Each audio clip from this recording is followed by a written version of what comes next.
Summer వచ్చిందంటే ఆవకాయ season start అయినట్టే కదండి. ఆవకాయ ఊరేలోగా చక్కగా ఇలా పచ్చడి ముక్కలను పెట్టుకుందామండి.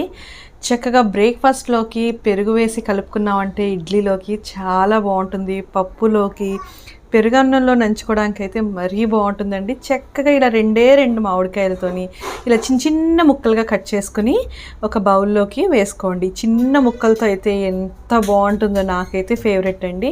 ఆవగుండ, హాఫ్ కప్ కన్నా కొంచెం తక్కువ ఉప్పు, హాఫ్ కప్పు వరకు కారం, కొంచెం పసుపు, అదే కప్పుతోని ఆయిల్, అదే కప్పుతోని కొంచెం తక్కువ పంచదారని వేసుకొని బాగా కలుపుకొని అలా ఒక 12 hours అలా వదిలేశారంటే చక్కగా ఇలా రెడీ అవుతుందండి.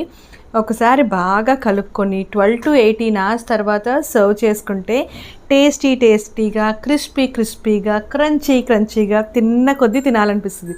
ట్రై చేసి కమెంట్ చేయండి.